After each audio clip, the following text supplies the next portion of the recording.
मुझे यहाँ क्यों बुलाया मेधा? बैठो तो सही। बैठो। कुछ लोगी? No thanks. इत्मीनान रखो, हमारी बातें शुरू हो जाएगी तो तुम्हें अपने आप पता चल जाएगा कि मैंने क्यों बुलाया है। इत्मीनान से मेधा, अब मेरा कोई नाता नहीं रहा। हो सकता है उसे हासिल करने का कोई रास्ता मैं तुम्हें दिखा दूं। अच्छा ये बताओ, तुमने मुझे यहाँ क्यों बुलाया है? देखो मैत्री, बॉम्ब ब्लास्ट की कॉन्स्पिरेसी को लेकर जो बयान तुमने दिया है उसे बदल दो। मेरे पास इन सब बेकार बातों के लिए टाइम नहीं है मेरा। ये जो बेकार की बातें तुम्हें लग रही है, तुम्हारे एक बयान की वजह से मैत्री एक बेगुनाह को फांसी हो सकती है। Do you know that? I don't care. बेशक इतने पाप किए हैं तुम लोगों ने कि एक आधा खून अपने सर पर और आ जाए तो यू रियली डोंट केयर। मेधा, मैत्री, इत्मीनान ने तुमसे नाता इसलिए तोड़ दिया है क्योंकि तुमने इंसानियत के साथ कोई नाता नहीं रखा। आज के इस हालात की जिम्मेदार अगर कोई है तो तुम खुद हो मैत्री, तुम खुद।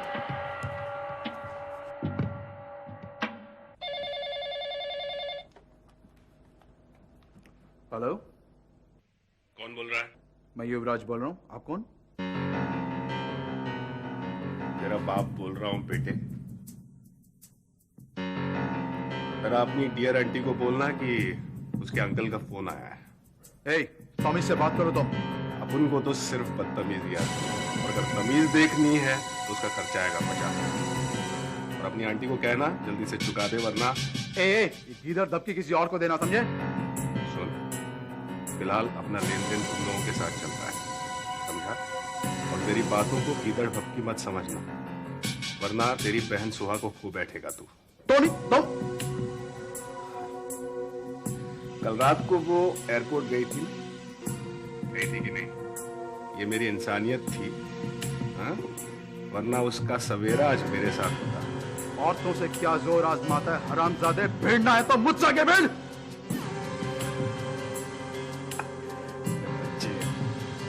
मेरा पेशा पहलवानी नहीं है, और जिस दिन मेरी खोपड़ी सनक गई ना, तेरे कुकू अंकल का अंत खुल गया था, हाँ? सुन, अगर बात समझाने से तेरे समझ में नहीं आती है तो कुछ ऐसे ही करके दिखाऊं जो तेरे अंकल के साथ किया था। मत कहना कि टोनी भाई ने समझाया नहीं। समझे बच्चे? बात समझ ले ठीक से। हाँ। हेलो, हेलो,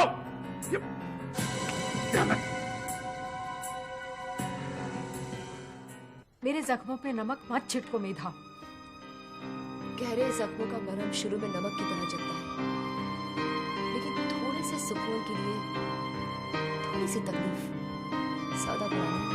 तुम अपनी गरज से मेरे सामने बैठी हो और मेरे सुकून की बातें कर रही हो। मैं उससे बातें कर रही हूँ जिसके भाई कुकू मेहरा ने सुनील वर्मा, बंसल और बनवारी सरकार के साथ मिलकर बॉम्ब ब्लास्ट की साजिश रची थी। कुकू मर चुका है और उसके एक गुनाह की सजा किसी बेगुनाह को भुगतनी पड़े, क्या ये तुम्हें गवार है?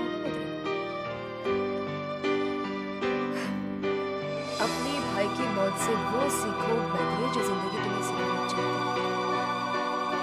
अपने वजूद के लिए, अपने भाई की आत्मा के लिए कम से कम तुम्हें अब तो पश्चाताप का सिलसिला शुरू कर देना चाहिए। लेकिन तुम हो कि अपने मरे हुए भाई के सर पर एक और पाप डाल दिया। तुम अपना ही राग लगाती जा रही हो। तुम ये क्यों नहीं समझती कि इस वक्त मैं अपनी प्रॉब्लम्स में घिरी हूँ और मेरे पास ना तो टाइम है और ना ही इतनी ताकत है कि मैं किसी और के पचड़ों में पड़ सकूं। और जहां तक कुकू का सवाल है, वो अपने कर्मों की सजा भुगत चुका है।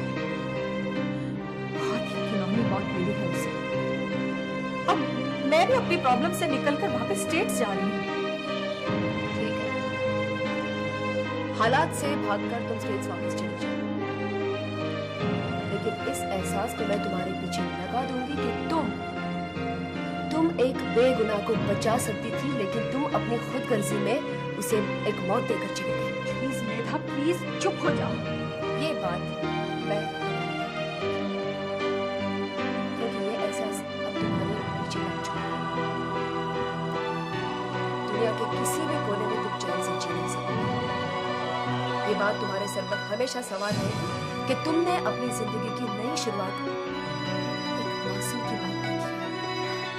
तुम क्यों मेरी जिंदगी को जहन्नुम बनाने पर तुली हुई हो? क्यों? ये तो अदालत में आगे बढ़ रही थी, एक पुण्य करके देखो, फिर देखो कि पुण्य करने के बाद इंसान राहत की सांस कैसे हासिल करता है।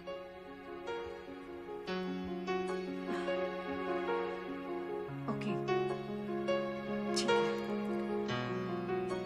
बताओ मुझे क्या करना है? भाई, अदालत में सच बोलना है, तुम्हें अपनी गवाही देनी है, लेकिन कब वो मैं तुम्हें बता दूंगी। ठीक है, तुम जब कहोगी मैं आ जाऊंगी। एक पुण्य का काम करके भी देख लेते हैं क्या होता है।